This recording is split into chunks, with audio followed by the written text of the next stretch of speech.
pencernaan di usus. Nah, bagaimana mekanisme terjadinya proses pencernaan di usus ketika makanan yang bercampur atau kim yang bercampur dengan HCl itu mengakibatkan saluran pilorus ini akan terbuka, otosfinkter pilorus terbuka dan makanan terdorong menuju ke usus halus atau duodenum.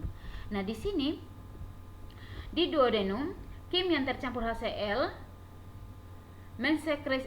akan merangsang duodenum atau bagian dari usus halus ini mensekresikan hormon sekretin, kemudian hormon kolesistokinin dan juga enterokinase. Untuk apa ini? Hormon sekretin akan merangsang pankreas mengeluarkan getah pankreas, sementara hormon kolesistokinin akan merangsang kantung empedu untuk mengeluarkan empedu.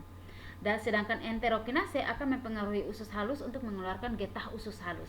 Nah, perlu diingatkan bahwa pencernaan terjadi di lambung ini sudah tidak terjadi secara mekanik lagi, tapi secara kimiawi, di mana makanan-makanan atau kim itu akan dicerna, dipecahkan oleh enzim-enzim. Nah, enzim ini dihasilkan dari pankreas dan juga dari usus halus, dan juga dibantu oleh cairan empedu atau senyawa yang ada dalam cairan empedu seperti garam empedu.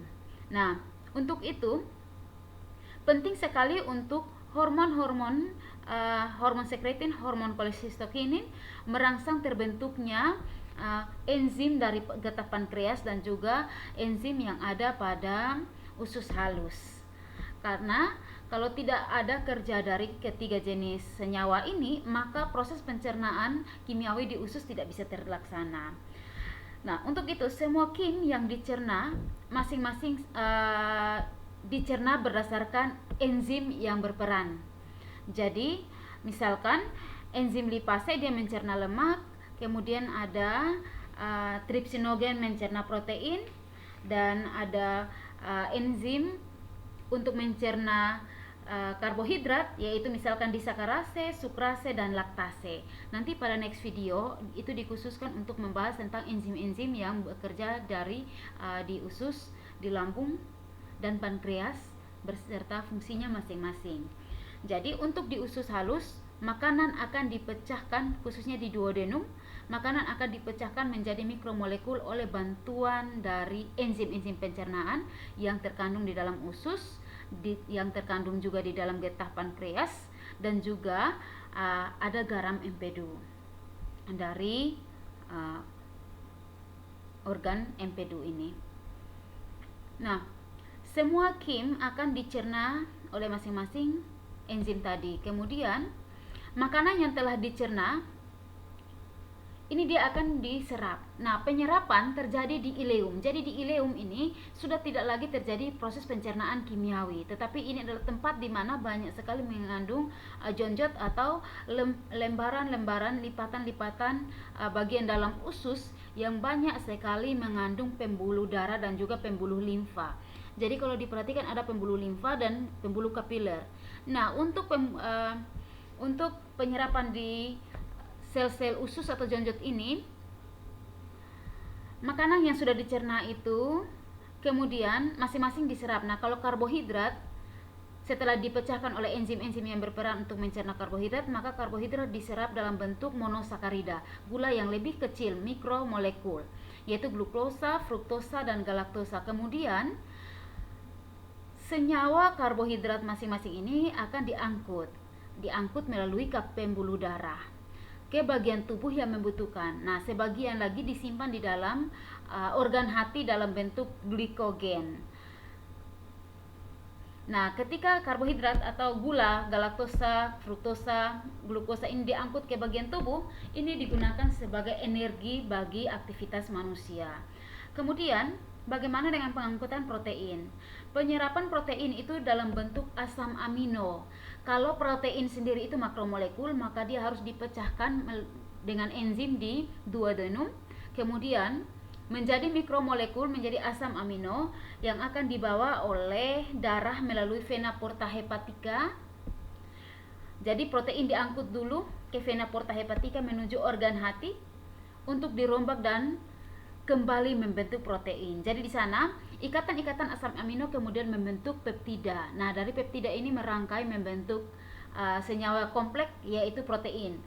Protein ini kemudian diedarkan ke seluruh tubuh. Jadi kuncinya itu karbohidrat, protein, lemak dirombak dulu di dalam usus oleh enzim-enzim, kemudian diserap. Nanti di dalam bagian tubuh mereka kembali dibentuk menjadi protein, dibentuk kembali menjadi karbohidrat dan juga lemak. Kalau lemak sendiri diserap dalam bentuk asam lemak dan gliserol. Nah, yang membantu proses penyerapan lemak ini adalah garam bikarbonat yang ada dari getah empedu. Jadi garam bikarbonat ini akan memutuskan partikel atau molekul lemak menjadi asam lemak yang lebih sederhana dan juga gliserol yang lebih sederhana. Dari situ baru diangkut menuju pembuluh limfa dan disimpan ke bagian-bagian tubuh yang membutuhkan. Pembuluh limfa di mana ini pembuluh limfa? Pembuluh limfa letaknya tepat di bawah pembuluh darah. Jadi biasanya kulit lemak itu dia tidak menyatu di dalam otot, tetapi dia berada di permukaan kulit. Dia menempel langsung dengan kulit, kemudian baru ada otot. Nah, ini karena pembuluh limfa ini dia berada tepat di bawah pembuluh darah, dan hampir di setiap organ dalam rongga perut itu banyak mengandung lemak atau diselubungi dengan lemak. Nah, kemudian ini adalah bagaimana proses penguraian lemak sebelum diangkut. Jadi ini penjelasan tambahan sedikit. Lemak diuraikan oleh garam empedu dan garam karbonat yang menyebabkan asam lemak terlepas dari gliserol. Nah, garam empedu dan garam karbonat itu dihasilkan oleh empedu. Empedu ini dihasilkan oleh apa? Empedu ini merupakan hasil pembongkaran dari eritrosit dan hemoglobin dan eritrosit yang sudah tua oleh sel hati. Kemudian disimpan di dalam kantong empedu atau vesika vilea. Kemudian dia akan masuk ke dalam usus halus untuk membantu pencernaan lemak. Nah, di dalam sel atau jaringan tubuh kita, ikatan garam karbonat akan dilepaskan dan juga gliserol dilepaskan dari pembuluh limfa, dan di dalam jaringan tubuh mereka akan kembali bersatu. Jadi gliserol kembali bersatu dengan asam lemak sehingga lemak kembali terbentuk dalam tubuh dan tersimpan dalam bentuk bantalan lemak ataupun tumpukan lemak pada organ-organ tubuh kita. Yang berikut lagi ada di bagian kolon atau usus besar. Nah, ini bagian di mana ketika proses pencernaan sudah selesai di usus dan penyerapan sudah terjadi, sementara yang tidak diserap itu merupakan sisa dari proses pencernaan, maka akan diteruskan ke usus besar atau kolon. Di sini, di dalam usus besar akan terbentuk menjadi feses dengan makanan yang tidak dicerna tadi. Dia akan dibusukkan oleh bakteri Escherichia coli menjadi feses. Kemudian di kolon atau usus besar ini juga masih terjadi penyerapan air sehingga feses itu menjadi lebih padat. Nah, pewarnaan feses ini juga warna feses seperti kecoklatan, kekuningan itu juga dihasilkan dari cairan empedu, yaitu bilirubin dan biliverdin yang bertugas atau fungsinya untuk mewarnai feses. Kemudian terjadi gerakan peristaltik kolon, di mana dari kolon ascenden, trescenden, itu dari kolon atau usus besar yang naik, mendatar, kemudian turun yang melingkari usus halus itu, feses akan didorong perlahan-lahan menuju poros usus atau disebut dengan rektum. Poros usus besar atau rektum atau bagian akhir dari usus besar. Nah, gerakan peristaltik atau gerakan meremas ini membuat feses terdorong keluar dari usus besar menuju tempat penyimpanan atau rektum. Ketika di rektum, bagian akhir saluran pencernaan ini tempat feses disimpan. Apabila timbul rangsangan untuk buang air besar atau disebut dengan peristiwa defekasi, maka kita manusia akan merasakan rasa untuk BAB. Nah, di sini dengan sendirinya feses akan terdorong menuju anus, dan pada bagian anus terdapat otot sfinkter. Otot sfinkter pada anus ini dia akan membuka dan menutup sesuai dengan perintah atau keinginan kita ketika feses akan dikeluarkan dari tubuh.